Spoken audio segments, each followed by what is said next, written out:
नारायणं नमस्कृत्य नरं चैव नरोत्तमं देवीं सरस्वतीं व्यासं ततो जयमुदीरयतमुखं करुणे वाचालं वकुलं वैदेहीं यत्कृपात्महं वन्दे परमानन्दमाधवं निरं कल्पतरोर्गलितं फलं सुखमुखादं तत्र वसंयुतं जीवतभागवतं रसमालयमुखरसिकाभिभावकः ॐ व्यासं वस्तुनत्कारं सत्यपुत्रं कर्मसं पराशरात्मनं वन्दस्वतातं तपोनिधिम् ॐ व्यासाय विष्णुरूपाय व्यासरूपाय विष्णवे नमो वै ब्रह्मनिधये वासिष्ठाय नमो नमः ॐ श्रीपरमात्मने नमः ॐ नमो भगवते वासुदेवाय। दशमस्कन्ध अध्याय 88 बर्तमान शकुनिर पुओ एटा दुर्गासुर से नारद को पचारा देवता शीघ्र खुशी की बर दे शिव शंकर शिव को आराधना कला शरीर मांस काटिक मांस पकई अग्नि जल नम शिवाय स्वाहा करके सब मांस पकड़ा 7 दिन पर किसी न सेठू देखिए स्नान करसी ओदा मुंडू पा बोची से कका टीण दे धरला अस्त्र अग्निकुंड प्रभु आविर्भूत हेले कहले बापा कौन बर अंश मुझे जा जहाँ मुंडे हाथ देवी से जड़ी हाँ शिव शुणिक मन खराब कले छे यहाँ को घर देली कौन मागिल ये सर्वनाश कर प्रकार दुख होते देखा घर उठीगला इत्युक्तः सो असुर नूनम गौरी हरणलालसह सत् तत् वर परीक्षार्थम शंभो मूर्धनि क्रीडासुर स्वहस्तम धातुमारे सो अभिभ्यत स्वाकृताहित स्वाकृत सोकृतात् शिव विचित्र कथा है इत्युक्तः सह असुर शिव कहले तथास्तु कौन करिए दुख कले कि कहले हो नूनम गौरी हरणलालस सागे सागे सी देखला पाखे पार्वती ठिया कहले या ही मु पत्री रूप में आगे रखी ये जटिया बाबा या ये गोटे कौन रखी बर पाइला ताक पत्री हरण कर चिंता कला सत बर परीक्षार्थम तेणु मेरा ठीक अच्छे परीक्षाटा ये शिव मुंडे थोड़ी करेंगे सी तो बर दे शंभो मूर्धनि कील असुर बोले प्रथम या मुंडे हाथ थोई या बड़ी या पत्नी की नेबी ये प्रकार चिंतन कला स्वहस्तम धातु मारे सह अभिभ्यत स्वकृतात् शिव स्वकृतात् शिव स्वकृतात् निजे करथिबा कर्मर फल को नहीं शिव विकल हेले से हाथ धोए शिव को मुंड आड़ को दौड़ला ये भी दौड़ले कौन तेन उपसृष्ट संत्रस्त पराधावन सविपथु जावदंतम दिवु भूमहे काष्ठानां उदक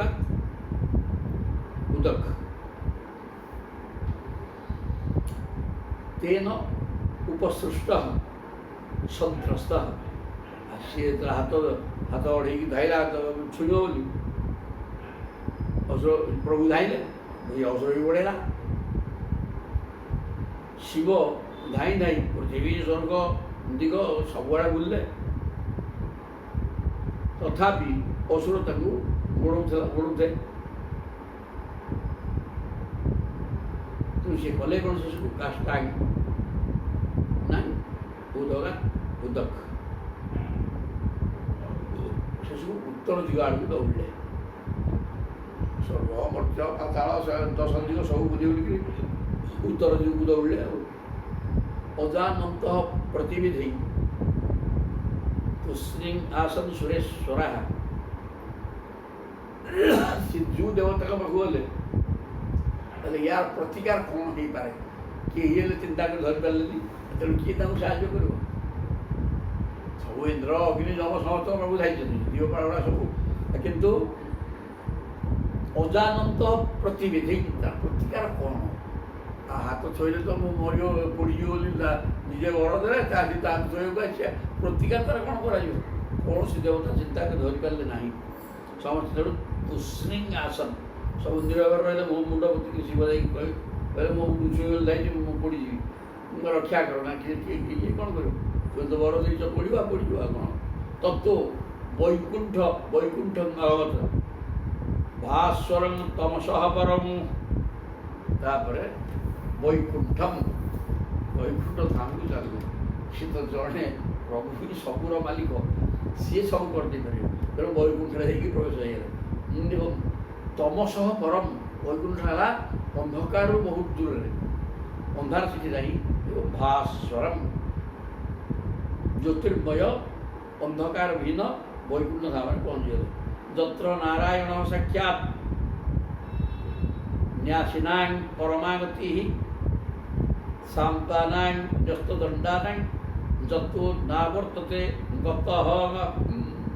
ଯତ୍ର ନାରାୟଣ ସାକ୍ଷାତ୍ ନ୍ୟାସିନାଂ ପରମାଗତି, ନ୍ୟାସୀ ମାନେ ସନ୍ନ୍ୟାସୀ ଶବ୍ଦ, ନ୍ୟାସ ଯେ ନ୍ୟାସ ମାନେ ତ୍ୟାଗ, ଯିଏ ତ୍ୟାଗୀ ସଂସାରକୁ ତ୍ୟାଗ କରିଦେଇଛି, ସେମାନଙ୍କର ପରମ ଗତିକି ଦେଉଥିବା ଭଗବାନ ନାରାୟଣ ଶ୍ରୀ ବୈକୁଣ୍ଠରେ ବିରାଜମାନ କରିଛନ୍ତି।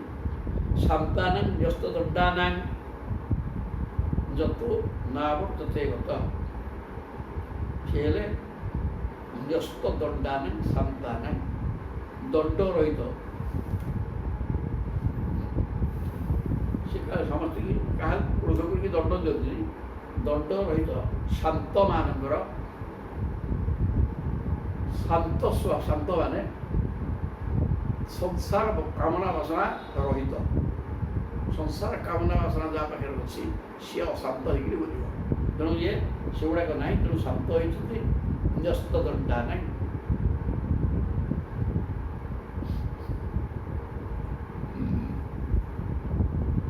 ଆଉ ଯେଉଁଠିକି ଗଲେ ଯେଉଁ ସନ୍ନ୍ୟାସୀମାନେ ସମ୍ପୂର୍ଣ୍ଣ ଅହିଂସା ବ୍ରତ ଗ୍ରହଣ କରି ଶାନ୍ତ ହେବାର ଚାହାନ୍ତି, ନ୍ୟସ୍ତ ଦଣ୍ଡ ମାନେ ଦଣ୍ଡବିହୀନ, କାହାକୁ ରାଗିକି ଦଣ୍ଡ ଦିଅନ୍ତିନି, ଶାନ୍ତ ଚିତ୍ତ।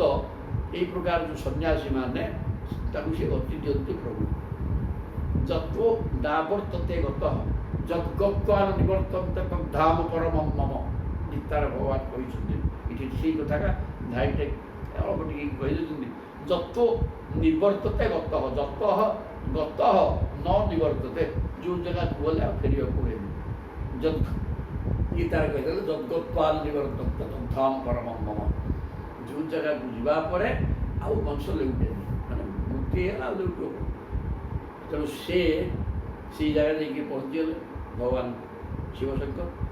ତମ୍ ତଥା ବ୍ୟସନ ଦୃଷ୍ଟ୍ୱା ଭଗବାନ ଭୁଜନାର୍ଦ୍ଦନ ଦୂରାତ୍ ପ୍ରତ୍ୟୁଦ୍ୟାତ୍ ଭୂତ୍ୱା ବଟୁକୋ ଯୋଗମାୟୟାଗାତ୍।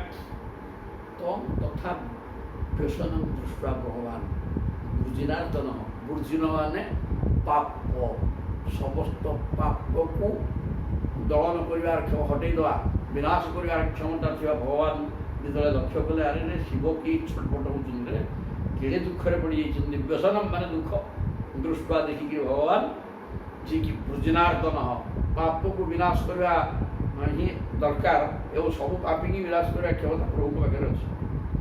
କେମିତି କ'ଣ କୌଶଳ କରି ସବୁ ଶେଷ କରିଦେବେ, କାରଣ ଯୋଗମାୟା ତାଙ୍କ ପାଖରେ। ତେଣୁ କହିଲା ଉଦ୍ଧାର କରିବାକୁ।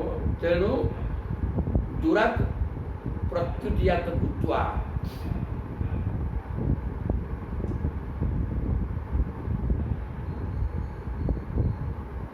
ଭକ୍ତ ସଙ୍କଟ ପଡ଼ି ଶିବଶଙ୍କର ପ୍ରଭୁ ଭକ୍ତ ସେଇ ବିଷ୍ଣୁ ଗୁଡ଼ା କରନ୍ତି ନା। ତେଣୁ ସେ ଯୋଗ ମାୟାରେ ବ୍ରହ୍ମଚାରୀ ବେଶ ଧରି ଦୂରରୁ ହିଁ ଧୀରେ ଧୀରେ ଉତ୍ତରାସୁର ଆଡ଼କୁ ଚାଲିଲେ। ଆଉ ଶିବଶଙ୍କର କିଛି କହିନାହାନ୍ତି। ଶିବ ତାଙ୍କ ସେ ବୈକୁଣ୍ଠ ୟାଙ୍କର ଇଏ ବୈକୁଣ୍ଠରୁ ବାହାରି ପଡ଼ିଲେ ସାଙ୍ଗେ ସାଙ୍ଗେ, କହିବା ଦରକାର ନାହିଁ। ସିଏ ତ ସର୍ବଜ୍ଞ, ସବୁ ଜାଣୁଛନ୍ତି, ପାଠଟା ଇଏ। ଆଉ ତେଣୁ ଇଏ କ'ଣ କଲେ दूरात् प्रत्युद्यात् भूत्वा बटुक वामन रूप वामन रूप हो ब्रह्मचारी विष धरी जोगमायार प्रभाव जहाँ चाहिए ताजे तेणु गोटे ब्रह्मचारी रूप धरी बाहर मेखला गोटे अंटार बंधाई अधीन मृग चर्म दंड बर्तमान समय जो रूप से ऋषाणी कर आसे सेटा बटु रूप दंड अक्षी ये जो साग्निदेव ज्वलन अक्षमाला रुद्राक्षमाला पड़ी बस्म विलेपन मेखला बंधाई मुंज गोटे चूर्ण सी हाथ दौड़ी बुलाई मेखला बंधाई थाए तेणु से मेखला बंधाई कृष्ण मृगचरण प्रदान कर दंड धरी ये बस्म विलेपन हो गोटे सुंदर ब्रह्मचारी शरीर अग्नि भाया अग्नि इव ज्योति अग्नि भाया तेज शरीर अग्नि भाया तेज बाहर प्रकार युक्त बाहर अभिवादयामास तम कुश पाणी विनीतवत् मृकासुर को देखी से बड़ नम्रतार सहित मुंड नुआई प्रणाम कले कहले मृकासुर ब्रह्मचारी प्रणाम करूनी राक्षस प्रभु तो माया करिया कथा सुंदर रूपटे देखिले छानिया हो तेज बाहर तेणु से रूप जाइए मृकासुर गोटे प्रणाम कले नम्रतार सहित कुश हाथ धरती कुश गोटे पिंधाई बा हाथ में दिया गोटे सदरे कुश गुलिकी रही ब्रह्मचारी चमत्कार ज्योति बाहर प्रणाम कले श्री भगवान उवाच प्रभु कहते शाकुनेय भवान व्यक्तम श्रांत किं दूरमागत क्षण विश्रम्यता पुंस आत्मायम सर्वकाम धूक कहले अरे तू तो शाकुनेय शकुनी बोल तू है ना भवान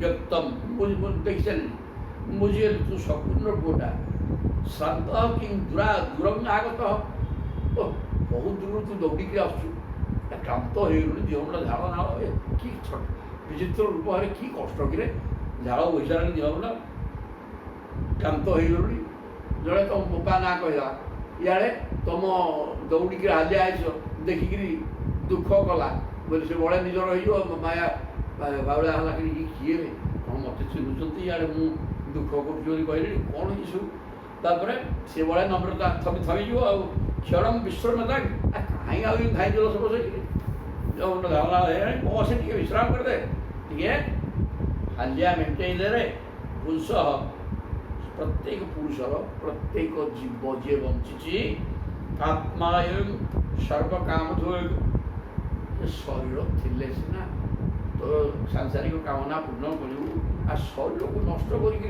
छटपट हो दौड़ देह झाड़ हो दशाटा है विश्राम कर जा आत्मा आत्मा शब्द ये शरीर पर लिखाई आत्मा अयम सर्वकाम तेणु ये देह शरीरटा हूँ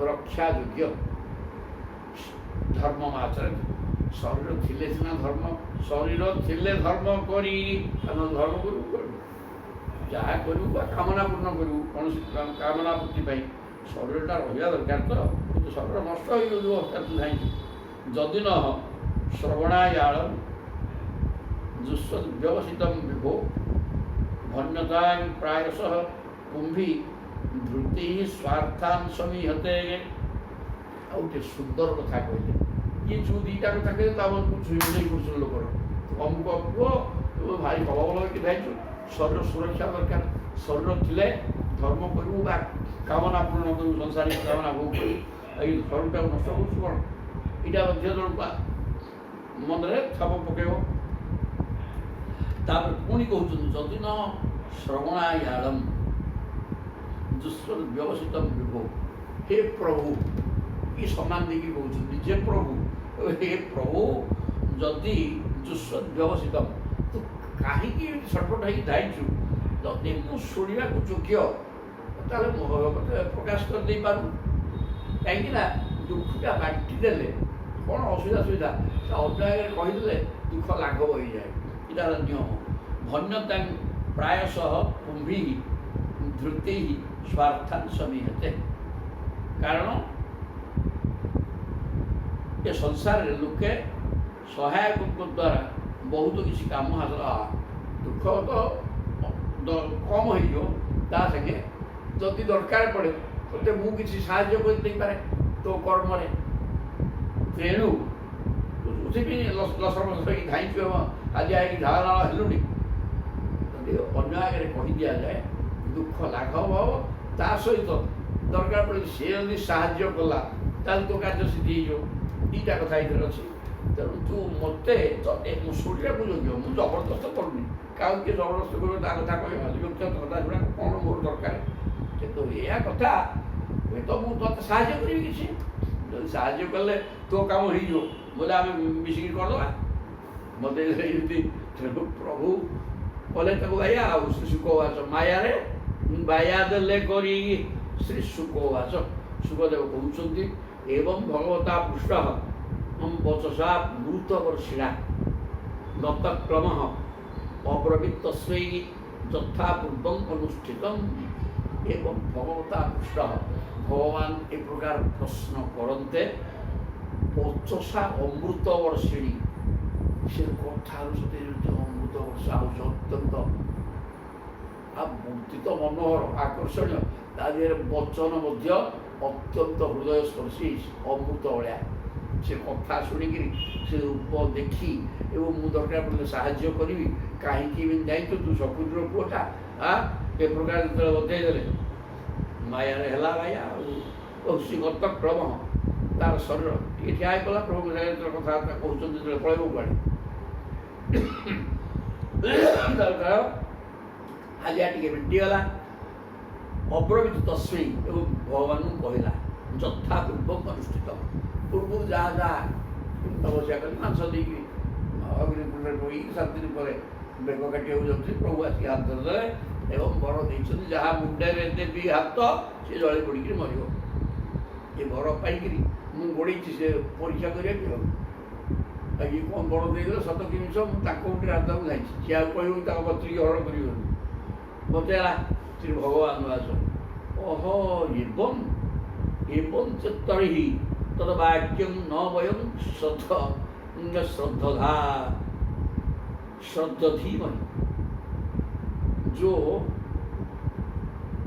दक्ष शापात पैशाच्यं प्राप्त प्रेत पिशाचराट कथा तुम देखो भल सी भंड सन्यासी दक्षता को अभिशाप, जो दक्ष शापात पैशाच्यम दक्षता को अभिशाप होती से पिशाच भाया चढ़े एवं प्रेत पिशाचराट भूत प्रेत राणी चिड़ुणी से सम्राट गोष्ठी है ये सी एम सहित चलो तार कौन गोटे पागल सी कि देखु कौन तार रूप बेक पाँच बड़ी गोटे श्मशान रही भूत प्रेत पिशाच सांगसाथी से दलर मालिक सी जहाँ दक्ष अभिशाप देते सी पिशाच भाया चढ़े सी कौन गोटे कह मुझे तो विश्वास करूँ एवं से जदि कथा भल कथाटा कहलु अरे से शिव को रूप बेग देखुचु सी कौन बर देवे सी कौन सिद्धि ठीक हो मुंडे हाथ सब जली जाते सी से दौड़ुं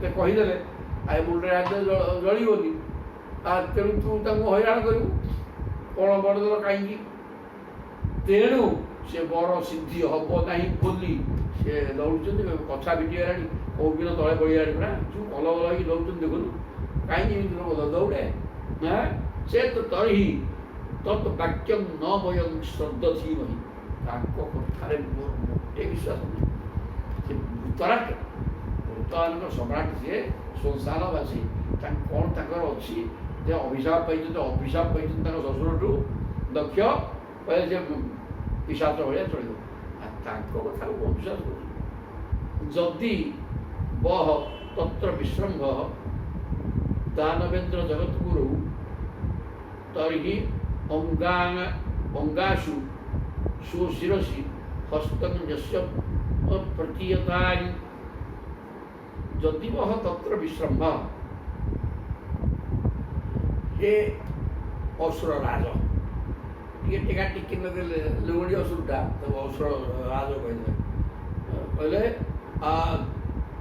असम्मान करूना जदि वह तत्र विश्रम्भ दानवेन्द्र दानव मान इंद्र तुम्हें दानवेन्द्र कौन कर आपण बड़ लोक होगी छोट कथा को विश्वास कर तुम्हें असाधारण मानव दानवेन्द्र तुम्हें ये कौन गोटे लवणी बाबा सी गोटे कौन कहले कि विश्वास तुम कर तुम भाया लोकटा विश्वास करा ठीक नहीं तरी अंग आशु शोषिरसी हस्तम यस्य प्रतीयता तुच्छा इार सियाड़ दौड़ी क्या मुंडे हाथ कहीं आगे कि सी हम देखो तो मुंडे हाथ देखिए कि ना मिछ कही तुच्छा इार सियाड़ दौड़ी क्या मुंडे हाथ कौन तो मुंडे हाथ आने देखो कि हबार नहीं आ सी कौन गोटे कहीदी पलैले लवणी बाबा पिशाच भाया चलुँच हम तेणु यद्य जदि असत्यम वच शंभो कथंचित दानवर्षभ तदा एनम जहि असत वाचम नजत वक्ता नृतम पुनः जदि असत्यम वच शंभो तो निज मुंडे हाथ दे देखे जदि कथाटा असत्य हम ताले कथंचित दानवर्ष रे असुर राजा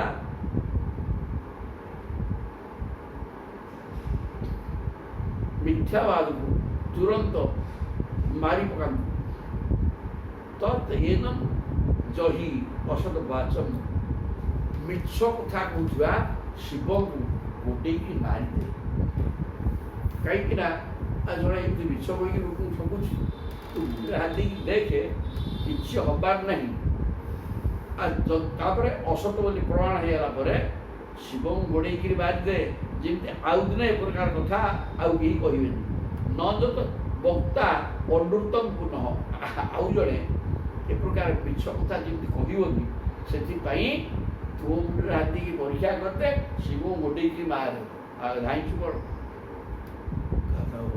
कथा तो मुझे मारे पड़ी तू तो मुंडे हाथ की पड़ा ये भी सैया कहते तार मुंडे हाथ में किसी हेनी बोली कहते देखिए परीक्षा करला कौन असुर गुड़ाक राजस्विक तामसिक बुद्धि कथार भाषी ये तो मायार प्रबल माया करते प्रभु कौन मायार ता बुद्धि काम कलानी माया जहाँ कहला निजे मायार मालिक तापर इत्थम भगवत चित्रे वचो स सुपेशल भिन्नधि विश्रुत शीयस्ने सोहस्तम कुमति व्यधागत दुष्ट दुष्ट नष्टा तेणु से गला कौन इतम भगवत चित्री सुपेशली वचुवची अति विचित्र कथा एवं कोमल मधुर अमृतमय बाणी प्रभु प्रकार कहीदे से कथा शुणिक ये मोहित होगा विश्वास करवा प्रभु कथा को तेणु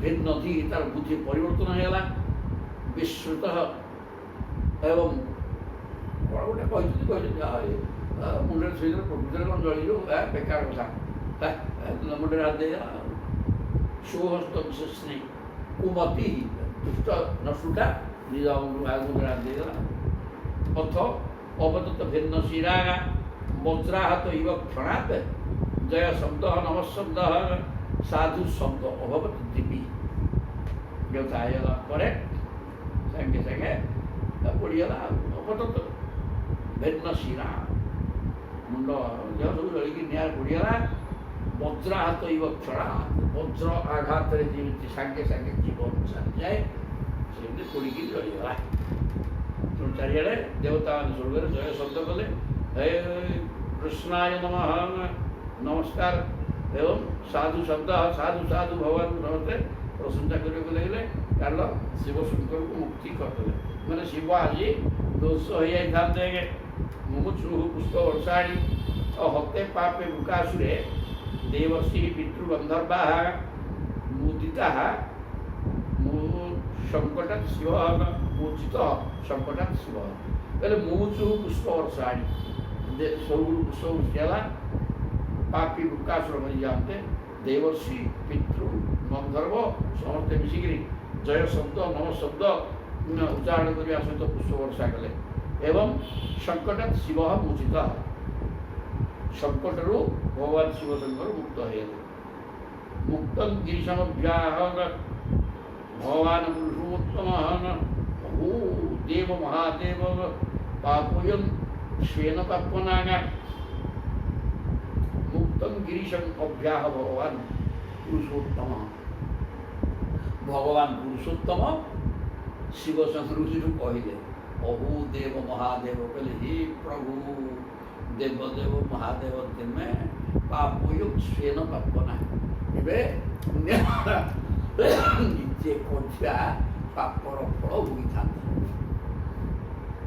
ଏଇଟା ଗୋଟେ ବେକାର ଦୁର୍ଦାନ୍ତ ରାକ୍ଷସଟାଏ ତାକୁ କହିବ ତୁ ମୁଣ୍ଡରେ ହାତରେ ଜଳିଯିବ ଏ ବର କାହାକୁ ଦିଅନ୍ତି ତେବେ ବିଚାର ନ କରିକିରି ଏ ଯେଉଁ ବର ଦେଇ ଦେଉଛ ନିଜର କ୍ଷତି କରିଥାନ୍ତୁ ତୁମ ପାପ ତୁମକୁ ଖାଇଥାନ୍ତା ଏ ବଡ଼ ବର ଦେବା ପାପ କାରଣ ସାପକୁ ତମେ କ୍ଷୀର ପିଇବ ଆଉ ତେଣୁ ବଡ଼ ଦେବା ପାପ କରୁଥିଲ ତୁମେ ଦେବଦେବ ମହାଦେବ କ'ଣ କଲ ତେଣୁ ହତ କୁନୁ ମହତ୍ ଶ୍ୱାସ ମହତ୍ ଶ୍ୱାସ ଜନ୍ତୁ ମୟୀ କୃତକଳି ବିଷୟ କ୍ଷୀମାନା ସ୍ୟାତ୍ किनु विश्वेशे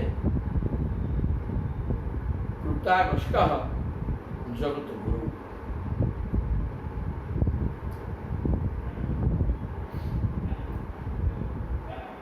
बड़ आनंदर कथा ने से दुष्ट को तार पाप ही नष्ट कर देला और स्वेन पाप ना पाप होगा ना ये महादेव पाप कथा अहो देव महादेव अयम पाप ये पाप राक्षसटा स्वेन पापना पापना होता निजे कर पाप द्वारा कारण से पाप दृष्टि माँ को चाहिए एवं नष्ट से ये नष्ट है पापर फल से भोग कर शिवशंकर को एत कथा कही पारे सी कौन पाप कर ध्यान कला वर दे भूल ताले अयम पाप ये पापटा पाप शब्द अर्थ कि पाप कर्म नुहे पापी बुझेगा अयम पाप पुरुष ये पाप पुरुषटा पाप कर पुरुषटा बर्तमान स्वेन पाप ना निजे कर पाप द्वारा जय पड़गला हत कोनु महत् शीशा से हे परमेश्वर एपरी क्यों प्राणी अच्छी जे महत् पुरुषंकर जंतुर्बहिकृत विषा महज्जन मानकर निंदा करते असद व्यवहार करते तार मंगल हम एमती किए कौटी अच्छी कि आपण भाया श्रेष्ठ देवता महान पुरुष आपण प्रति जी द्रोह आचरण कर सी केमी मंगल तार केमी हम ताले किम हस्यात किम विश्वेशे कृतगष्टा विश्वेश समग्र विश्व ईश के मालिक स्वामी आपण भाया देवता सहित जदि जड़े पापाचरण करे तार मंगल हम आप जगत गुरु सब शिवंकर विचित्र जगत गुरु आपण महापुरुष आपण प्रति जदि कई जड़े खराब आचरण करे तार दोष हम कहीं कथा प्रभु बतई किए भगवान विष्णु ज एवं अव्याकृत शत्रु दन्नतः परस्य साक्षात परमात्मनु हरे गिरित्र मुख्यम कथयत शृणोति वा विमुच्यते सहंश्रुति कथा तीनटा कथा हो या फलश्रुति कहुए ଏକୁ ପଢ଼ିଲେ କ'ଣ ହେବ ସେ କଥା ଲେଖା ହେଇଛି। ଯହ ଏବଂ ଅବ୍ୟାକୃତ ଶକ୍ତି ଉଦନ୍ନତ ଭଗବାନ ହେଉଛନ୍ତି ଅନନ୍ତ ଶକ୍ତିର ଆଧାର। କ'ଣ ନ କରିଦେଲେ ଜଣେ ବର ପାଇଲା, ମୁଣ୍ଡରେ ଯାହାର ହାତ ଦେବ ପଡ଼ିକି ସିଏ ମରିବ, ସେ ନିଜ ମୁଣ୍ଡରେ ହାତ ଦେଇଦେଲା, କିଏ ଏମିତି କରିପାରିବ? ଆରେ ଯଦି ଏଇଟା ଭୁଲ ବର, ମୋ ମୁଣ୍ଡରେ ମୁଁ ପରୀକ୍ଷା କରିବି, ଠିକ୍ ହେଇଯିବ, ମୁଁ ଜଳିଯିବେ ନା ନାହିଁ? ଏ କଥା ଆଗ ଚିନ୍ତା କରୁନି। ମୋ ନିଜ ମୃତ୍ୟୁକୁ ବି ସେ ଚିନ୍ତା କରିପାରିଲାନି। ମାୟା ଏତେ ଭୟଙ୍କର। ବର ପାଇସାରିଛି, ମୁଣ୍ଡରେ ହାତ ଦେଲେ ମରିବ, ସେଇଟାକୁ ଆଖି ଆଗରେ ସେ ରଖିବା କଥା ନା ନାହିଁ? କ'ଣ ଇଏ ବତଉଛନ୍ତି? ଭଲ କଥା କହୁଛନ୍ତି, ରୂପଭେଦ ଭଲ ଅଛି, କିନ୍ତୁ ମୁଣ୍ଡରେ ହାତ ଦେଲେ ମରିବ ପଡ଼ିବ, ଏ କଥା ଯଦି କହିଛନ୍ତି ମୁଁ ସିନା ଅନ୍ୟ ପାଖରେ ପରୀକ୍ଷା କରିବି, ସେ ଗୋଡ଼େଇଥାନ୍ତା ତାଙ୍କ ପଛରେ ଶିବକୁ ଛାଡ଼ିକି ଦେଲା, ପ୍ରଭୁ ତମ ମୁଣ୍ଡରେ ହାତ ଦେଇକି ଆଗ ଦେଖିବା, ମୁଁ ବାଟ ମୋ ମୁଣ୍ଡରେ କେମିତି ଦେଇବ? କିନ୍ତୁ କିଛି କହିପାରିଲାନି। ପ୍ରଭୁ ତାକୁ ଏମିତି କ'ଣ ହେଇକି ବଞ୍ଚେଇଦେଲେ ଏବଂ ମାୟା ଏମିତି ମୋହିତ ହେଇଗଲା ଯେ ଅବ୍ୟାକୃତ ଶକ୍ତି ପ୍ରଭୁ ହେଲେ ସର୍ବଶକ୍ତିମାନ ଏବଂ ମାୟାର ଭଣ୍ଡାର, ଯାହା ଚାହିଁବେ କରିଦେବେ। ତାଙ୍କର ପ୍ରତ୍ୟେକ ଶକ୍ତି ହେଉଛି ଅଚିନ୍ତନୀୟ। ଏହାକୁ ଜଣେ ଚିନ୍ତା କଲେ ଏଇଟା ଗୋଟେ ଠିକ୍ କାମ ହେଲା ତ ଜଣେ କେହି ଜଣେ ନିଜ ହାତରେ ନିଜ ମରଣକୁ ବରଣ କରିବ କେଜାଣି? ସମ୍ଭବ ନୁହେଁ। କିନ୍ତୁ ମାୟା ଏତେ ଭୟଙ୍କର, ପ୍ରଭୁଙ୍କ ଦ୍ୱାରା ହେଇପାରିଲା କଥା। ପରସ୍ୟ ସାକ୍ଷାତ ପରମାତ୍ମନ ହରେ, ସେ ପରମ ପୁରୁଷ ପରମାତ୍ମା ଶ୍ରୀହରି, ଅନନ୍ତ ଶକ୍ତି ସମ୍ପନ୍ନ, ମାୟା ପ୍ରବଳ।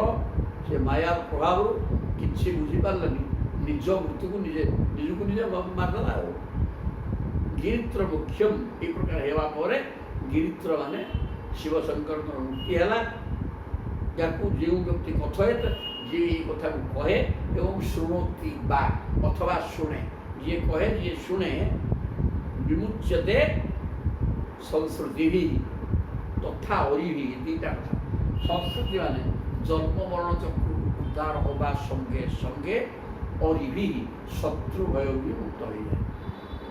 କାରଣ ଶିବଶଙ୍କର ଶତ୍ରୁ ଭୟରୁ ଉଦ୍ଧାର ହେଲେ ଏବଂ ଦୁଇ ଜଣ ପ୍ରଭୁ ଆଉ ସବୁ ବ୍ରହ୍ମଙ୍କର ଗୋଟେ ପଦବୀ, ଶିବକୁ ବିଷ୍ଣୁ। ତେଣୁ ଏମାନଙ୍କର ସୁନ୍ଦର କଥା, ମାୟାର ପ୍ରଭାବ ଏଗୁଡ଼ା ସବୁ ଶୁଣିଲା ପରେ ମୁକ୍ତି ହେଇଯିବା ସହିତ ଶତ୍ରୁ ଭୟ ବି ନଷ୍ଟ ହେଇଯାଏ। ଭାଗବତ ମହାପୁରାଣ ପାରମହଂସ୍ୟ ସହିତ ଦଶମ ସ୍କନ୍ଧେ ଉତ୍ତରାର୍ଦ୍ଧେ ରୁଦ୍ରମୁକ୍ଷଣମ ନାମ ଅଷ୍ଟାଶୀତ ଅଧ୍ୟାୟ। ସୁନ୍ଦର କଥା ହେଲା କ'ଣ? ଶିବ ଏବଂ ବ୍ରହ୍ମା ହଠାତ୍ ଖୁସି ହେଇଯାଇ ଯାତ୍ରାଟା ବର ଦେଇଛନ୍ତି। ନିଜର କ୍ଷତି ହଉ, ସମାଜର କ୍ଷତି ହଉ, ଏ କଥା ଚିନ୍ତା କରନ୍ତି ନାହିଁ। କିନ୍ତୁ ପ୍ରଭୁ ହେଲେ ସେମିତି ସେ ଖୁସି ହୁଅନ୍ତିନି, କାହାକୁ ବର ଦେବେନି। ସେ ପାଳନ କରୁତା ଜଗତର ନା, ଜଗତର କ୍ଷତି ବି ବରଦାସ୍ତ କରିପାରିବେ। ଯିଏ ଜଗତର କ୍ଷତି କରିବା ଚିନ୍ତନ କରିକି ବର ପାଇଲା, ସେ ଲୋକଟାକୁ ପ୍ରଭୁ ଜବରଦସ୍ତ ମାରିବେ। ଯେଉଁଠି ଯାହା ହେଇଛି ହିରଣ୍ୟକଶିପୁ ସେମିତି ଗୋଟେ ବିଚିତ୍ର ବର, ସମସ୍ତେ ବିଚିତ୍ର ବର ଦେଇଛନ୍ତି ଦୁଇ ଜଣ ଆଗ, କିନ୍ତୁ ପ୍ରଭୁ ସେ ବିଚିତ୍ରକୁ ମଧ୍ୟ ଚିତ୍ର କରିଦିଅନ୍ତି, ସେ ଆହୁରି ବିଚିତ୍ର ପ୍ରଭୁ। ତେଣୁ ଏ ପ୍ରକାର କି ବର୍ଣ୍ଣନା କରାଗଲା। ତାପରେ ଏକୋନବିଂଶତି ଅଧ୍ୟାୟ 99 ଅଧ୍ୟାୟ ଆସିଲେ କହିଲେ ଭୃଗୁଙ୍କ ଦ୍ୱାରା ତ୍ରିଦେବଙ୍କ ପରୀକ୍ଷା ତଥା ମୃତ ବ୍ରାହ୍ମଣ ପୁତ୍ରମାନଙ୍କୁ ଭଗବାନ ଫେରେଇବା କଥା। ଦେଖିବା ଗୋଟେ ପରୀକ୍ଷା ଆଉ ତ୍ରିଦେବତାଙ୍କର ଏସବୁ ସୁନ୍ଦର ଜିନିଷ ଜାଣିଲେ ପ୍ରେମ ଧରିଯାଉଛି। କହିଲେ ଶ୍ରୀ ସୁଖବାସ ଭଗବାନ ସୁଖଦେବ ବର୍ତ୍ତମାନ କହୁଛନ୍ତି, ହେ ରାଜନ ପରୀକ୍ଷିତ, ସରସ୍ୱତ୍ୟା ତଟେ ରାଜନ ଋଷୟ ସତ୍ରମାସତ ବିତର୍କ ସମଭୂତେଷାଂ ତ୍ରିଷୁ ଅଧିଶେଷୁ ଓ ମହା। ସରସ୍ୱତୀ ନଦୀ ତଟରେ ସଦାସର୍ବଦା ଜ୍ଞାନ ଯଜ୍ଞ ଚାଲିଥାଏ। ଅନେକ ସିଦ୍ଧ ମୁନି ଋଷି ବ୍ରହ୍ମଦର୍ଶୀ କହିବାର ତାତ୍ପର୍ଯ୍ୟ ଏ କଥାଟା ଭାଗବତ କହିଛନ୍ତି ନାଇଁ କି? ୟା ଭିତରେ କେତେ ଗୁଣ ରହସ୍ୟ ଅଛି। ତା ମାନେ ତେଣୁ ଜପ କରିବ, ଧ୍ୟାନ କରିବ, ପ୍ରାଣାୟାମ କରିବ, ଲେମ୍ବୁ ଲୁଣ କରିବ, ଏକାଗ୍ରତା ଅବଲମ୍ବନ କରିବେ। ଏଇ ଯେଉଁ ଜ୍ଞାନ ସତ୍ର ଆଲୋଚନା ଏ ଭିତରେ ମନ ସମ୍ପୂର୍ଣ୍ଣ ଥୟ ହୋଇଯିବ ଏବଂ ଇଏ ମଧ୍ୟ ସମାଧି ଅବସ୍ଥା ଭଳିଆ ହେଇଯିବ। ତେଣୁକରି ୟାର ଗୁରୁତ୍ୱ ଦିଆଯାଇଛି ସଦା ସର୍ବଦା। ଯେଉଁମାନେ ବ୍ରହ୍ମଦର୍ଶୀ ଜ୍ଞାନୀ ମୁନି ଋଷିମାନେ ଇଏ ଜ୍ଞାନ ଯଜ୍ଞ କରନ୍ତି, ଖାଲି ଏଇଭଳିଆ ଆଲୋଚନା ୟା ମାଧ୍ୟମରେ ଭଗବାନ ସରଳାର ଭିତରେ ଯେଉଁ ପ୍ରକାର ମନ ଲାଗିଯିବ ଆଉ କେଉଁଥିରେ ହବନି ରେ ବାପା। ତେଣୁକରି ସରସ୍ୱତୀ ନନ୍ଦନରେ ସୁଖଦେବ କହୁଛନ୍ତି, ହେ ରାଜନ, ସମସ୍ତ ଋଷିମାନେ ବସିକିରି ଜ୍ଞାନ ଯଜ୍ଞ କରୁଥିଲେ। ସେଠି ଗୋଟେ ଆଲୋଚନା ଚାଲିଲା। ଋଷିମାନେ କହିଲେ, ବାବା ସବୁ ତ ଠିକ୍ ଅଛି, ଆମେ ଜ୍ଞାନ ଆଲୋଚନା କରୁଛେ କରିବା, ଏ ଯେଉଁ ତିନି ଦେବତା ନାହାନ୍ତି କି, ଏ ତ ସବୁ ବ୍ରହ୍ମ, ସେ ଗୋଟେ ଗୋଟେ କାମକୁ ନେଇକି ପଦବୀ ପାଇଛନ୍ତି। ପଦବୀ ସୃଷ୍ଟି ଯିଏ କଲେ ତାଙ୍କ ନାଁ ବ୍ରହ୍ମା, ପାଳନ କଲେ ବିଷ୍ଣୁ, ଯିଏ ପାଳନ କଲା ତାଙ୍କ ନାଁ ବିଷ୍ଣୁ, ଯିଏ ସଂହାର କଲେ ତାଙ୍କ ନାଁ ଶିବ। କିନ୍ତୁ ସେ ଏକ ବ୍ରହ୍ମ ପଦାର୍ଥ ଏକ, ତାଙ୍କ କାର୍ଯ୍ୟକୁ ନେଇକି ଗୋଟେ ଗୋଟେ ପଦବୀ ସୃଷ୍ଟି କଲା। ତାଙ୍କୁ ସେଇ ବ୍ରହ୍ମକୁ କୁହାଯାଏ ବ୍ରହ୍ମା, ପାଳନ କଲାବେଳେ ସେଇ ବ୍ରହ୍ମକୁ କୁହାଯାଏ ବିଷ୍ଣୁ, ସଂହାର କଲାବେଳେ ସେ ବ୍ରହ୍ମକୁ କୁହାଯାଏ ଶିବ। ତେଣୁ ତାଙ୍କ ଭିତରେ ଭେଦ କିଛି ନାହିଁ, ସବୁ ଗୋଟେ ପଦବୀ କେବଳ। ଚତୁର୍ଥ ତିନି ନେଇକିରି ତିନିଟା ପଦବୀ, ତିନି ଦେବତା ଏଇ ପ୍ରକାର ଇଏ। ତେଣୁ କିନ୍ତୁ ୟାଙ୍କ ଭିତରେ ବଡ଼ କିଏ ସେ, ଏଇଟା ତ ତିନି ହେଲେ ମଧ୍ୟ ୟାଙ୍କ ଭିତରେ ତାରତମ୍ୟ ଅଛି ନା ନାହିଁ। କିଏ ୟାଙ୍କ ଭିତରୁ ମହାନ, ବଡ଼ ବୋଲି କ'ଣ ଡେଙ୍ଗାରେ ବା ମୋଟାରେ ନାହିଁ, ଗୁଣ ଆଚରଣରେ କିଏ ସିଦ୍ଧ ଏବଂ ଶ୍ରେଷ୍ଠ, ଏଇଟା ଆଲୋଚନା ଚାଲିଛି। ଗୋଟେ କ'ଣ ପଡ଼ିଗଲା ମାନ ବସେ ତ ବିଭିନ୍ନ ପ୍ରକାର ଆଲୋଚନା ହୁଏ। ଆଉ ତ ଇଏ ଚିଗୁରି ନୁହେଁ, ବୁଲିବ କ'ଣ, ତିନି ଜଣ ତ ପ୍ରଭୁ ନା ନା। ହଁ, ତେବେ ୟାଙ୍କ ଭିତରେ ଗୋଟେ ତାରତମ୍ୟ ଥିବ ନା, କିଏ ଜଣେ ମହାନ ହେଇଥିବ, ସେ ମହାନ କିଏ ଗୋଟେ ପରୀକ୍ଷା କରିବା। ତ୍ରିଷୁ ଅଧିଶେଷୁ, ତିନି ଜଣ ଏକ ସ୍ୱାମୀ ବା ମାଲିକ ଏବଂ ବ୍ରହ୍ମଙ୍କର ପଦବୀ ଗୋଟେ ଗୋଟେ ହେଲେ ୟାଙ୍କ ଭିତରେ ମହାନ କିଏ ସେ ପରୀକ୍ଷା କରିବା। ତସ୍ୟ ଜିଜ୍ଞାସୟା ତେ ବୈ ଭୃଗୁଂ ବ୍ରହ୍ମସୂତଂ ରୂପ ତଦ୍ୟକ୍ତି ପ୍ରେଷୟାମାସୁ ସ୍ୱ ଅଭ୍ୟଗତ ବ୍ରହ୍ମଣଃ ସଭାୟ ତସ୍ୟ ଜିଜ୍ଞାସୟା ତେ। କହିଲେ ତାହେଲେ ଆମ ଭିତରୁ ଜଣେ ଯାଉ, ଆଉ ଯାଇକି ପରୀକ୍ଷା କରାଯାଉ। ତେ ବୈ ଭୃଗୁଂ ବ୍ରହ୍ମସୂତଂ ରୂପ, କହିଲେ ହେ ରାଜନ ସୁଖଦେବ କହୁଛନ୍ତି, ପରୀକ୍ଷିତଜୀ ସୁଖ କହୁଛନ୍ତି ଯେ ଭୃଗୁଂ ବ୍ରହ୍ମସୂତଂ, ବ୍ରହ୍ମାଙ୍କର ମାନସ ପୁତ୍ର ଭୃଗୁ ହେଉଛନ୍ତି ସର୍ବଶ୍ରେଷ୍ଠ, ଚତୁର୍ସନ ହେଉଛନ୍ତି ଏକ ନମ୍ବର, ତାପରେ ଭୃଗୁ ଆସିଲେ। ତେଣୁ ଭୃଗୁଙ୍କୁ ଇଏ ହେଉଛନ୍ତି ବ୍ରହ୍ମଦର୍ଶୀ ବିଜ୍ଞ ଲୋକ, ଶାନ୍ତ ଭଦ୍ର, ୟାଙ୍କୁ ହିଁ ପଠେଇବା। ତତ୍ୟକ୍ତି ପ୍ରେଷୟାମାସୁ, ତାଙ୍କୁ ଜ୍ଞପ୍ତିରେ ଜାଣିବା ପାଇଁ, ତିନି ଜଣଙ୍କ ଭିତରେ କିଏ ମହାନ ତାଙ୍କୁ ପରୀକ୍ଷା କରି ବୁଝିବା ପାଇଁ ଭୃଗୁଙ୍କୁ ସମସ୍ତେ ସିଦ୍ଧାନ୍ତ କଲେ ଆପଣ ଯାଆନ୍ତୁ। ସ ଅଭ୍ୟଗାତ ବ୍ରହ୍ମଣ ସଭା, ସେ ଆଗ କହିଲା ବ୍ରହ୍ମାଙ୍କ ପାଖକୁ ଆଗ ପଳେଇବା। ସେଇଠି ବ୍ରହ୍ମାଙ୍କ ସଭାରେ ପହଞ୍ଚିଗଲେ। ନ ତସ୍ମୈ ପ୍ରୌଢ଼ମ ସ୍ତୋତ୍ରମ୍ ଚକ୍ରେ ସତ୍ତ୍ୱ ପରୀକ୍ଷୟା, ତସ୍ମୈ ଚକ୍ରୋଧ ଭଗବାନ ପ୍ରଜ୍ୱଳନ ସ୍ୱେନ ତେଜସା। ବ୍ରହ୍ମାଙ୍କର ମାନସ ପୁତ୍ର ଭୃଗୁ, ତାଙ୍କୁ ଯାଇକରି ସ୍ତୁତି ସ୍ତୋତ୍ର କରି ତାକୁ ନମ୍ରତାର ସହିତ ଗୋଟେ ପ୍ରଣାମ କରିଥାନ୍ତି, ପୁଣିଆ କରିଥାନ୍ତି ବା ଲୋପ ହେଇକି ପଡ଼ିଥାନ୍ତି। ହଁ ନା ନାହିଁ, ନିଶ୍ଚିତ କଥା। କିନ୍ତୁ ତ ପରୀକ୍ଷା କରିବାକୁ ଯାଇଛନ୍ତି, କିଛି କଲେନି। ତସ୍ମୈ ପ୍ରୌଢ଼ମ ସ୍ତୋତ୍ରମ୍, କ'ଣ ଟିକେ ସ୍ତୋତ୍ର କରିଥାନ୍ତେ, ସବୁ ଗୋଟିଏ ହୋଇକି ପ୍ରଶଂସା କରିଥାନ୍ତେ କି ନମସ୍କାରଟା କରିଥାନ୍ତେ, କିଛି କଲେନି। ଆଉ ସତ୍ତ୍ୱ ପରୀକ୍ଷା, କାରଣ ତାକୁ ପରୀକ୍ଷା କରିବେ କି ପ୍ରକାର ଗୁଣବାନ। ତସ୍ମୈ ଚକ୍ରୋଧ ଭଗବାନ ବ୍ରହ୍ମା, ଆଉ ବ୍ରହ୍ମା ରାଗିଗଲେ, କହିଲେ କିଏ ଏଇଟା, ଏଇଟା ମୋ ଶରୀରରୁ ବାହାରିଛି, ମୋ ଅଂଶ, ମୋ ପିଲା, ଏଇଟା ମୋତେ ସମ୍ମାନ ଦେଲାନି। ତେଣୁ ପ୍ରଜ୍ୱଳନ ସ୍ୱେନ ତେଜସା, ଜଳିଗଲେ ପଡ଼ିକିରି ମନଟା ନିଆଁ ବାହାରିଲା, ପୋଡ଼ିଦେବେ ଭୃଗୁ। ସ ଆତ୍ମନି ଉତ୍ଥିତ ମନ୍ୟୁ ଆତ୍ମଜା ପ୍ରଭୁ ଆଶିଷ ମତଥା ବନ୍ଧି ସୁଜନ୍ୟା ବାରିନା ଆତ୍ମଭୁ। ତାହେଲେ କଲେ କ'ଣ? କିଛି ସମୟ ପରେ ବ୍ରହ୍ମା ଦେଖିଲେ ଯେ ଆଗନ୍ତୁକ ହେଉଛନ୍ତି ତାଙ୍କରି ପୁଅ ପ୍ରଭୁ। ତେଣୁ ସେ ଅରଣୀ ମନ୍ଥନରୁ ଉତ୍ପନ୍ନ ହୋଇଥିବା ଅଗ୍ନିକୁ ଜଳ ଦ୍ୱାରା ଲିଭାଇ ଦେଲା ପରି ନିଜର ବିବେକ ବୁଦ୍ଧି ଦ୍ୱାରା କ୍ରୋଧକୁ ଶାନ୍ତ କଲେ। ଆଗ ଜଳି ଯାଇଥିଲା, ଅରଣୀକି ମନ୍ଥନ କଲେ। ଦେଖିଲେ କିଏ ଗୋଟେ ଆସିକି ନମସ୍କାର କରୁନି, କିଛି ନାହିଁ, ଗୋଟେ ସମ୍ମାନ ଦେଲାନି। ଆଉ ବ୍ରହ୍ମା ହେଉଛନ୍ତି ମାଲିକ ନା, ତାକୁ ସୃଷ୍ଟି କରିଛନ୍ତି ସମସ୍ତଙ୍କର ସେ ପିତାମହ, ଆଉ ତାଙ୍କୁ ନମସ୍କାର କରୁଛନ୍ତି କେମିତି ହେବ? ତେଣୁ ତାକୁ ଦେଖି ତାପରେ ଦେଖିଲେ ଯେ ଆରେ ଭଲ କିଛି ଚିହ୍ନି ପାରିନି, କ'ଣ କୁଆଡ଼େ ହେଲା ଆଉ ଦେଖୁ ସାଙ୍ଗେ ସାଙ୍ଗେ ସମ୍ମାନ ନ କଲେ କ୍ରୋଧ ଆସିଗଲା ଜୋର, ଆଉ କ୍ରୋଧରେ ଜଳିଗଲେ। ତେଣୁ ଅରଣିକି କାଠକୁ କାଠ ବସିକି ବାହାରି ପଡ଼ିଥିବା ନିଆଁ ଅନାବଶ୍ୟକ ଚିନ୍ତନ କରି ପାଣି ପକେଇକି ଲିଭେଇଲା ଭଳିଆ ଏଠି ତ ପାଣି ପକେଇ ଦେଇକି ନିଆଁ ଲିଭିବନି ମନରେ ଜାତ ହେଇଛି ନା। ତେଣୁ କ'ଣ କଲେ? ନିଜର ଜ୍ଞାନ ଦ୍ୱାରା କ୍ରୋଧକୁ ଶାନ୍ତ କଲେ। ସହ ଆତ୍ମନି ଉତ୍ଥିତ ପ୍ରଭୁ ଆତ୍ମଭୁବନ ବ୍ରହ୍ମା ତତଃ କୈଳାସମାଗତମ୍। ତାଙ୍କ ପରୀକ୍ଷାଟା ସରିଗଲା, ହେଲା। ଏ ନମସ୍କାର କଲେ, ଆଉ କୋଉ କୁଆଡ଼େ ଆସିଥିଲୁ, କ'ଣ ଛଣି ସିଏ ବି କହିଥାନ୍ତେ, କା କ'ଣ ଗୋଟେ ହେଇଥାନ୍ତା, ଚିନ୍ତା କରନ୍ତି ଜଳିଗଲେ। ତେଣୁ ତତଃ କୈଳାସ ଠିକ୍ ଅଛି, ଏ ତ ସରିଗଲା ଆଗ ପରୀକ୍ଷା। ଇଏ ଶୂନ ପାଇଲେ ଯିବା କୈଳାସକୁ, କୈଳାସରେ ଯାଇକି ପହଞ୍ଚିଗଲେ।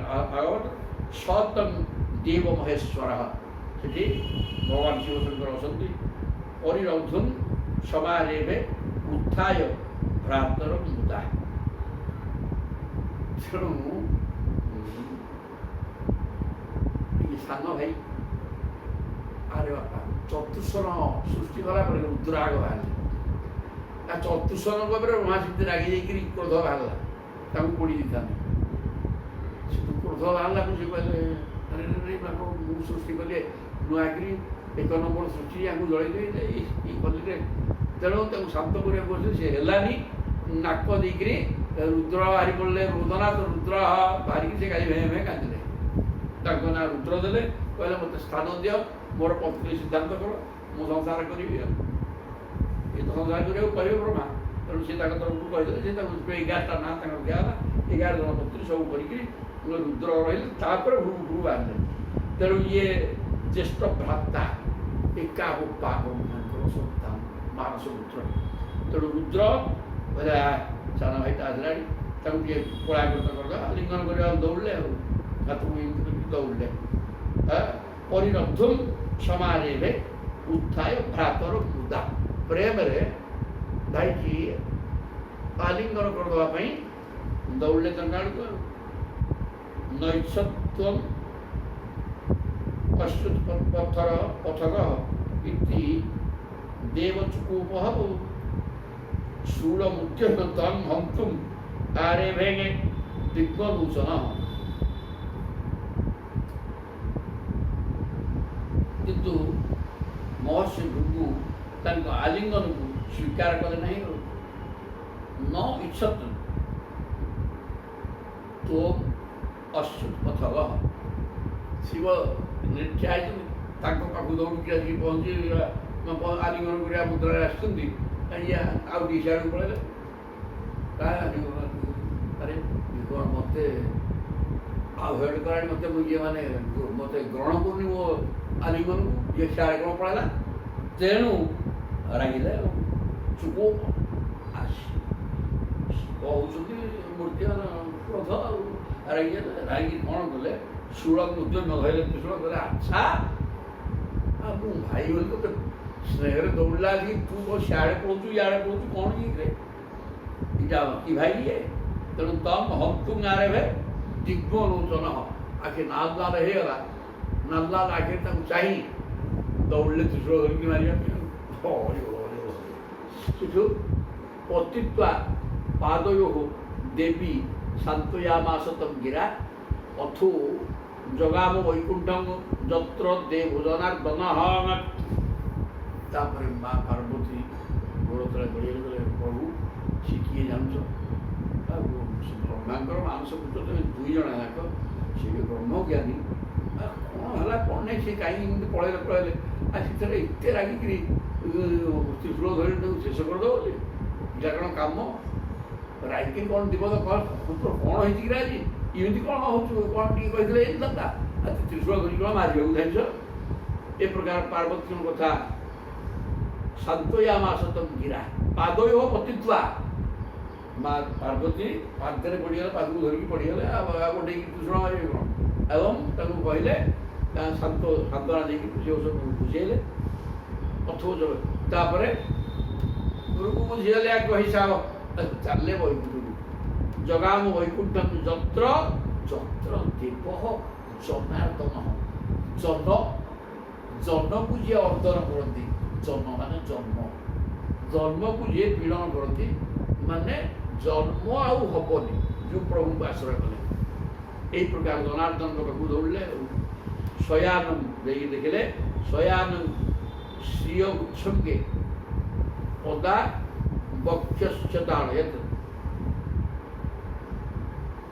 ତତ୍ତ ଉତ୍ଥାୟ ଭଗବାନ ସହଲକ୍ଷ୍ୟା ଶତାଙ୍ଗତି ଦେଖିଲେ ଖଟ ପଲଙ୍କ ଦିହରେ ଲକ୍ଷ୍ମୀ ବସିଛନ୍ତି ତାଙ୍କ କୋଳରେ ମୁଣ୍ଡ ରଖି ଆରାମରେ ପୁରୁଷ ହୋଇଯାଇଛନ୍ତି ବକ୍ଷସ୍ୟ ଶ୍ରିୟମ ଉଚ୍ଛଙ୍ଗେ ସେମାନେ କୋଳରେ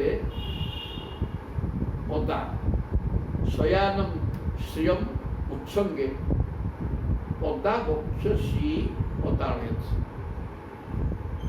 ଆଚ୍ଛା ମୁଁ ଭୃଗୁ ଆସିଲି ତୁମେ ଅନ୍ତର୍ଯାମୀ ସର୍ବଜ୍ଞ ଆଉ ମୋତେ ଦେଖିକି ବାହାରାଙ୍ଗି ଶୋଉଛ ନା କ'ଣ କି କେବେ ଜାଣିପାରିଲ ମୁଁ ଆସିଲି ବୋଲି ଶୋଇପଡ଼ିଛ କ'ଣ ପୁଣି ନିଦରେ ଶୋଇଛୁ ଯେ ଉଠି ହାରିଣି ଟିକେ ଅଡ଼େ ନିଦ ବାହାରୁଛି ମାଇଲେ ଉଠା ଛାତିକି ବକ୍ଷସୀ ଅଦାଡ଼େ ତତ୍ତ ଉତ୍ଥାୟ ହେବା ତାପରେ ଭଗବାନ ଚମକି ଉଠି ପଡ଼ିଲେ ଲକ୍ଷ୍ମୀଙ୍କ ସହିତ ଆସିକିରି ଯିଏ ଶତାଙ୍ଗତି ସଜ୍ଜନମାନଙ୍କର ମୁକ୍ତିଦାତା ଭଗବାନ ଭୃଗୁଙ୍କର ପଦାଘାତକୁ ବରଦାସ୍ତ କରି ଉଠା ମାରିଲା ମାନେ ସବ କିନି ଗୋଡ଼ ଧରିକି ମୋଡ଼ିକି ଭାଙ୍ଗି ଦେଇଥିବା କଥା ଶିବ ଶଙ୍କର ଛାଡ଼ିଥାନ୍ତେ ବ୍ରହ୍ମା ଛାଡ଼ିଥାନ୍ତେ ଯେଉଁ ପ୍ରକାର କ୍ରୋଧ କରିଥିଲେ ତେଣୁ ଇଏ ସେ କଥା ନ କରି ଭଗବାନ ଲକ୍ଷ୍ମୀଙ୍କ ସହିତ ଯାଇକରି ତାଙ୍କ ପାଦକୁ ଧରିଲେ ଶ୍ରୁତ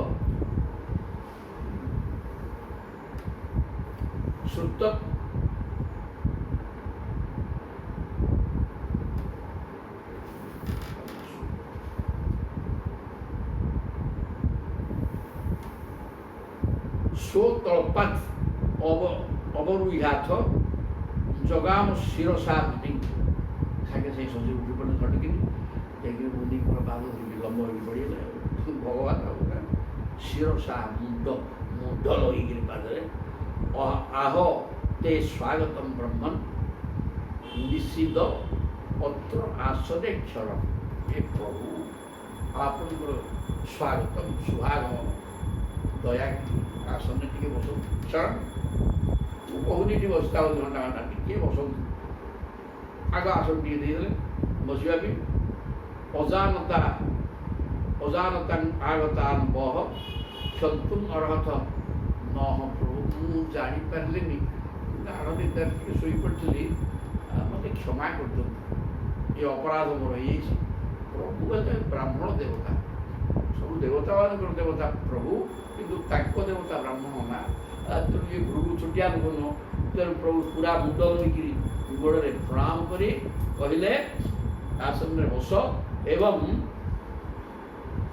ମୁଁ ଜାଣିପାରିଲିନି ଟିକେ ନିଦ ହେଇଯାଇଥିଲା କ୍ଷମା କର ଅତୀବ କୋମଳ ତାତ ଚରଣୁ ମହାମୁନେ ଇତ୍ୟୁକ୍ତ୍ୱା ବିପ୍ରଚରଣୁ ମର୍ଦୟନ ସ୍ୱେନ ପାଣିନା ତେଣୁ କଲେ କ'ଣ ଅତୀବ କୋମଳ କହିଲେ ହେ ପ୍ରଭୁ ଆପଣଙ୍କର ପାଦ କେତେ କୋମଳ ଏ ମହାମୁନି କୋମଳ ପାଦ ଆଉ ମୋର ବଜ୍ର ଭଳିଆ ଶରୀର ଆଉ ମୋର ଏଇ କ'ଣ ରକ୍ତ ମାଂସରେ ଗଢ଼ା ଶରୀର ମୁଁ ବ୍ରାହ୍ମଣ ମୁହଁ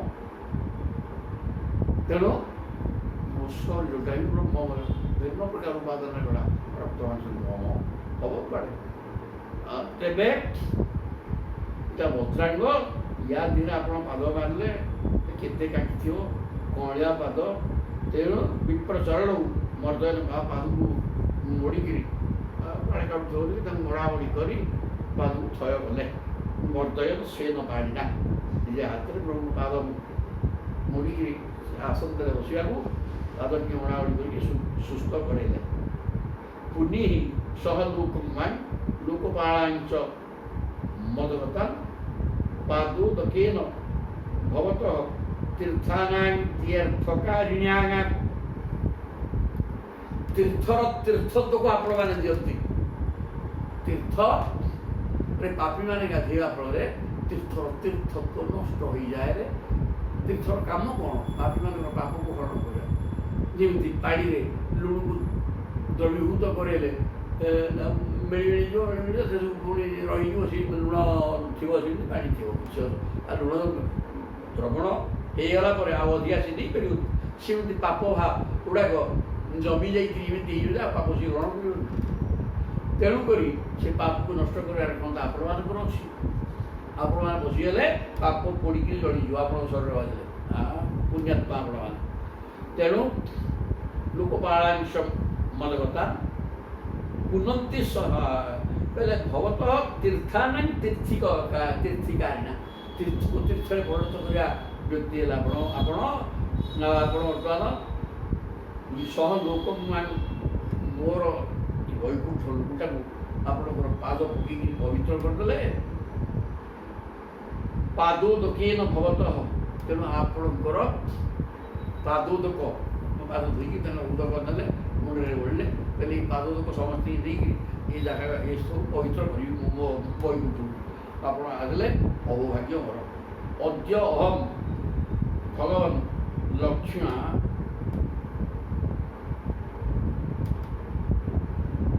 ଆଶ୍ରମେକାନ୍ତ ଭାଜନଂ ପଶ୍ଚତ୍ୟୁରସୀମେ ଭୂତି ଭବତ ପାଦ ହତାଂ ହସଃ। ଅଦ୍ୟ ଅହମ୍ ଭଗବାନ ଲକ୍ଷ୍ମ୍ୟା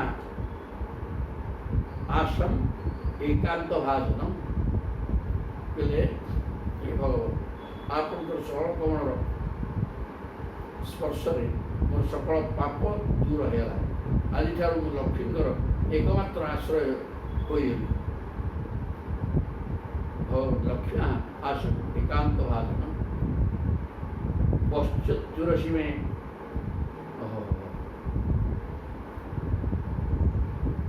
ଏହା ଆପଣଙ୍କର ଚରଣ ଦ୍ୱାରା ଚିହ୍ନିତ ହୋଇ ବକ୍ଷସ୍ଥଳରେ ଲକ୍ଷ୍ମୀ ସଦାସର୍ବଦା ନିବାସ କରିବେ। ପ୍ରଭୁଙ୍କର ସେହି ପାଦ ଚିହ୍ନକୁ ଶ୍ରୀବତ୍ସଲାଞ୍ଚନ ବୋଲି କୁହାଯାଏ। ଶ୍ରୀବତ୍ସ ବୋଇଲେ ଆଉ ଜଣେ କିଏ ବ୍ରାହ୍ମଣ ସେ କଥା ନୁହେଁ। ଶ୍ରୀବତ୍ସଲାଞ୍ଚନ ଏଇ ଯେଉଁ ପ୍ରଭୁଙ୍କର ପାଦ ପଡ଼ିଲା, ପ୍ରଭୁ କହିଲେ ପାଦ ଚିହ୍ନ ମୋ ହୃଦୟରେ ରହିଗଲା, ଏବଂ ଆଜିଠାରୁ ମୋର ତୁ ପାଦ ଚିହ୍ନିତ ମୋର ବକ୍ଷସ୍ଥଳରେ ଲକ୍ଷ୍ମୀ ସଦାସର୍ବଦା ବାସ କରିବେ। ସେ ବକ୍ଷସ୍ଥଳରେ ଲକ୍ଷ୍ମୀ ବାସ କରିବେ। ତାଙ୍କର ଘର ଏଇଟା ହେଇଗଲା, ମାନେ ଆପଣଙ୍କର ପବିତ୍ର ପାଦ ସ୍ପର୍ଶ କରିକି ଲକ୍ଷ୍ମୀ ମୋ ବକ୍ଷସ୍ଥଳରେ ବାସ କରିବେ। ଆଜିଠୁ ଲକ୍ଷ୍ମୀଙ୍କର ଘର ଏଇଟା ହେଇଗଲା। ଏଇ ପ୍ରକାର ପ୍ରଶଂସା କହିଲେ, ଏବଂ ତାଙ୍କ ପାଦ ଚିହ୍ନଟାକୁ ଗୋଟେ ପବିତ୍ର ସଂକେତ ଭାବରେ ପ୍ରଭୁ ନିଜ ବକ୍ଷସ୍ଥଳରେ ଧାରଣ କଲେ। ଇଏ ହେଲେ ପ୍ରଭୁ ବ୍ରାହ୍ମଣ ଦେବତା। ପାଦ ମୋଡ଼ାମୋଡ଼ି କରି କେତେ କଷ୍ଟ ହେଉଥିବ କରିକି ବକ୍ଷସ୍ଥଳରେ ପାଦ ଚିହ୍ନଟାକୁ ଗ୍ରହଣ କରିକି ରଖିଲେ, ଏବଂ ଏଇଟା ମୋ ପାଇଁ ପବିତ୍ର। ସହଜ କଥା ଏଥିରୁ ଫଳେ ପରୀକ୍ଷା ହେଲା ଶ୍ରୀ ସୁଖବାଚ। ଏବଂ ବ୍ରୁବାଣେ ବୈକୁଣ୍ଠେ ଭୃଗୁ ତନ୍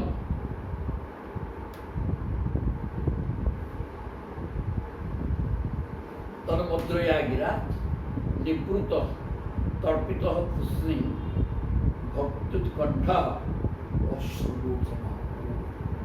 ଭଗବାନଙ୍କର ଏ ପ୍ରକାର କଥା ଶୁଣି ଭୃଗୁଙ୍କର ଆଖିରୁ ଲୁହ ହୋଇଗଲା।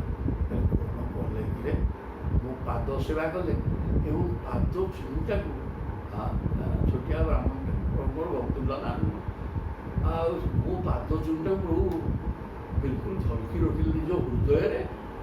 କେଡ଼େ ବଡ଼ କଥା ନହେଲା। ଏ କଥାକୁ ସ୍ମରଣ କରି ମୃଗୁ କାନ୍ଦି ପକେଇଲେ। ଭକ୍ତୁତ୍କଣ୍ଠ भक्तिभाव एक प्रकार जागृत होला आखिर लुह गला भृगुतन मुद्रया गिर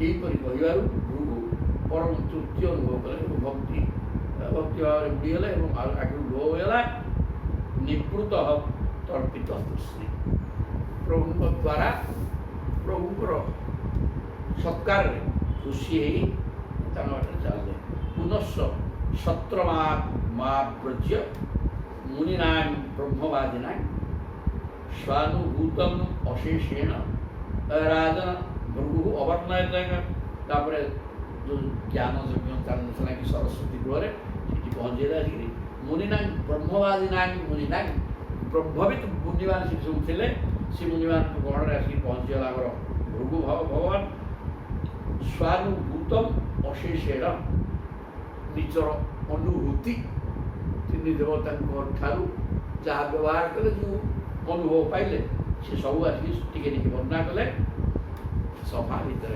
ब्रह्मज्ञानी ऋषिवान सभा तन निशम्याथ मुनय विस्मिता मुक्त संशया भूयांशं श्रद्धु विष्णु जतन शांतिर्जतु अभयम कौन से कहले ये जो देवता दीटा नाची या खूब भय कर या कौन टी ये मारदेवे पकई कि प्रभु पाखे अरे बाबा कि उद्धार कौन नकले मो ये तो दिजा मारदा व्यवस्था कर तन निशम्य मुनय विस्मिता आश्चर्य हेले सन्देह हटिगला कहले भूयांशम श्रद्धा समस्ते विष्णु को श्रद्धा कले कहीं दीटा कथा शांति प्रभु को दर्शन कले समस्त कामना वासना शांत हो एवं अभयम भय कौन भूल करदे कौन कर से प्रभु धरवे कि क्या अभिशाप देवे गोटे मारे दीटा कथा प्रभु पाखे अच्छे जो प्राय ना उड़े मारे तेणु धर्म साक्षात जतु ज्ञानम वैराग्यम तदन्वितम ऐश्वर्य चाष्टता दशवात दश आत्ममलापहम आउ कौन कौन अच्छी से मूर्तिवान धर्म साक्षात धर्म एवं से ज्ञानमय ततः ज्ञानम ब्रह्मसम्बद्ध ज्ञान ताके पाखे अच्छी वैराग्यम च तदन्वितम ज्ञान वैराग्य मूर्तिवान धर्म सबू से प्रभु ऐश्वर्यम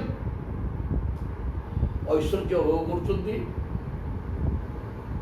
ब्रह्माशी से ऐश्वर्य हो करना चाष्टधा दस्मात् जश जश चात्ममलापहम एवं प्रभु यशस्वी समस्त पाप को से हरण कर दियंती ये प्रकार प्रभु असाधारण शक्ति संपन्न तेणु से प्रभु ही श्रेष्ठ मुनिना न्यस्तदंडाना संताना शवचितसा अकिंचना साधुना जमाहु परमांगति कि विशेषण दिगला साधु मान परम गति माने मुक्तिदाता होती प्रभु किमितिका साधु कौन तक गुण थी ना युवा कौन ना मुनि ना व्यस्त दंडा ना क्या रागिक क्या दंड दवा जान मुनि मैंने पुणी शांत सदा बेले शांत अवस्था था कौन सांसारिक दुख दुर्दशा व्यतिग्रस्त नहीं शांत अवस्था रोकवा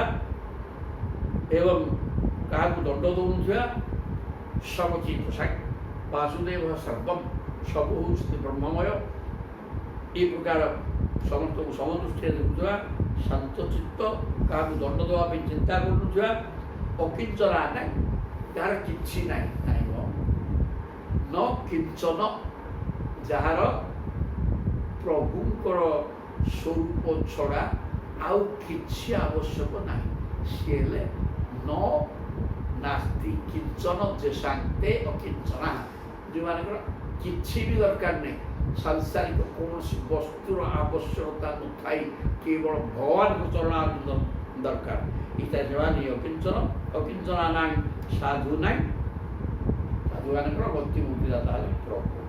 ସାଧୁମାନେ କେତେ ସୁନ୍ଦର ସୁନ୍ଦର କଥା କଲେ, ସ୍ୱଭାବାପନ୍ନ, ଶାନ୍ତ, କାହାକୁ ଦଣ୍ଡ ଦେବେନି, ଇଆଡ଼େ କୌଣସି ମାନସିକ ସ୍ତରରେ ସଂସାର ଚିନ୍ତା ହଟେଇ ଦେଇକି ଆଉ କୃଷ୍ଣମୟ କରୁଛନ୍ତି ମନକୁ, ସେମାନଙ୍କୁ ଗତି ଦିଅନ୍ତି।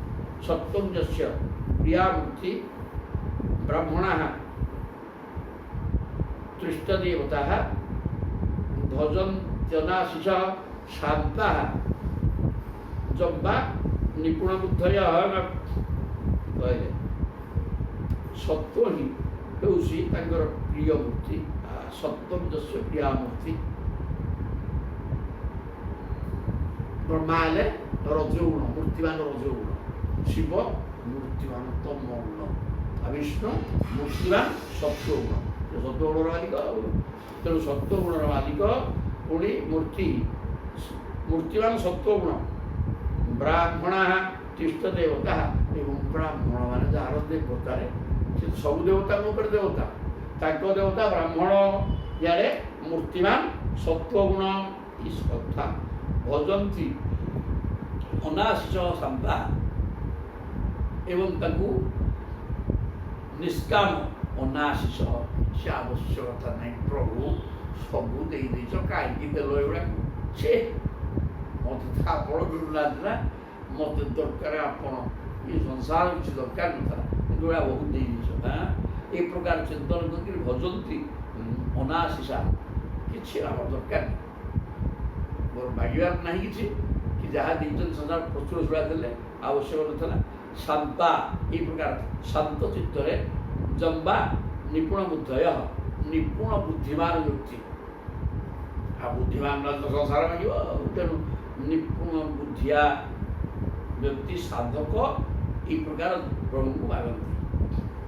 ଯିଏ ସତ୍ୱଗୁଣ ସମ୍ପନ୍ନ, ଯିଏ ହେଲେ ବ୍ରାହ୍ମଣ, ବ୍ରାହ୍ମଣ ହେଲେ ଯାହାର ଦେବତା, ଏବଂ ଭଜନ୍ତି ଅନାଶିଷା ଶାନ୍ତା, ସେଇ ପ୍ରଭୁଙ୍କୁ ଶାନ୍ତଚିତ୍ତ, କିଛି ଚାହୁଁନଥିବା, ସାଂସାରିକ ବିଷୟ ଚାହୁଁନଥିବା ବ୍ୟକ୍ତିମାନେ ହିଁ ନିପୁଣ ବୁଦ୍ଧି, ବୁଦ୍ଧି ସମ୍ପନ୍ନ ବ୍ୟକ୍ତିମାନେ ତାଙ୍କୁ ଚିନ୍ତା କରନ୍ତି, ଅନ୍ୟମାନେ ଚିନ୍ତା କରିପାରିବେ ନାହିଁ। ଏ କି କ'ଣ କରୁଛନ୍ତି ହିସାବରେ। ତ୍ରିବିଧା କୃତୟସ୍ତସ୍ୟ ରାକ୍ଷସା ଆସୁରା ସୁରା ଗୁଣିନ୍ୟା ମାୟୟା ସୃଷ୍ଟା ସତ୍ୱଂ ତତ୍ତୀର୍ଥ ସାଧନଂ। କହିଲେ ତାଙ୍କର ତ୍ରିଗୁଣମୟୀ ମାୟା ହିଁ ରାକ୍ଷସ, ଅସୁର ଓ ଦେବତା, ଏପରି ତିନି ଗୁଣ ସେ ନିର୍ମାଣ କରୁଛି। ମାୟା ହେଲା ତିନି ଗୁଣ ସମ୍ପନ୍ନ, ସତରତମ। ତେଣୁ ସତ୍ୱଗୁଣରୁ ଦେବତା, ରଜଗୁଣରୁ ମାନବ, ତମଗୁଣରୁ ରାକ୍ଷସ। ମଣିଷ, ଦେବତା ଏବଂ ରାକ୍ଷସ, ଏ ତିନି ଗୁଣରୁ ହିଁ ସୃଷ୍ଟି ହୁଅନ୍ତି। ଏ ତିନି ଗୁଣ ମଧ୍ୟରୁ ସତ୍ୱଗୁଣ ହେଉଛି ଭଗବତ ପ୍ରାପ୍ତିର ସାଧନ। ଗୁଣିନ୍ୟା ମାୟା ସୃଷ୍ଟା, ତେଣୁ ଭଗବାନ ନିଜର ମାୟା ଦ୍ୱାରା ଏ ତିନି ଗୁଣକୁ ସୃଷ୍ଟି କରି ତିନି ପ୍ରକାର ସୃଷ୍ଟି କରିଛନ୍ତି। କିଏ? ଦେବତା, ଅସୁର, ମାନବ। ଗୁଣିନ୍ୟା ମାୟା ସୃଷ୍ଟା ସତ୍ୱଂ ତତ୍ ତୀର୍ଥ ସାଧନ। କିନ୍ତୁ ତିନି ଗୁଣ ଥିଲେ ମଧ୍ୟ ସତ୍ୱଗୁଣ ସମ୍ପନ୍ନ ବ୍ୟକ୍ତି ହିଁ ଭଗବାନଙ୍କୁ ପାଇଯାଏ। ତେଣୁ ଭଗବତ ପ୍ରାପ୍ତି ତୀର୍ଥ ସାଧନ। ଭଗବାନ ସ୍ୱୟଂ ହେଉଛନ୍ତି ସମସ୍ତ ପୁରୁଷାର୍ଥ ଚତୁର୍ବର୍ଗ। ମୁକ୍ତି ହେବା ତ ମୁଖ୍ୟ ଜିନିଷ, ଆଉ ବର୍ଗ ଛାଡ଼ି ଦେଉନ। ମୁକ୍ତି ଦେବା କ୍ଷମତା ଆଉ କାହାର ବି ନାହିଁ, ଏକମାତ୍ର ପ୍ରଭୁଙ୍କର। ଏବଂ ସତ୍ୱଗୁଣ ସମ୍ପନ୍ନ ହେଲେ ଭଗବତ ପ୍ରାପ୍ତି ହେଇଯିବ। ଏ କଥାଟା ବର୍ତ୍ତମାନ ଶବ୍ଦ ସୁଖ କୌଶଳ କରିକି ତାପରେ ଦେଖିବା। ପାଠ ତ ସରିଗଲା, ପରୀକ୍ଷା ସରିଯାଇଛି। ତାପରେ ଆଉ ଗୋଟେ ପ୍ରସଙ୍ଗ ଆସିବ, ବ୍ରାହ୍ମଣ ପୁତ୍ରମାନଙ୍କୁ ଭଗବାନ ଫେରାଇ ଆଣିବା। ବ୍ରାହ୍ମଣ ପୁତ୍ର,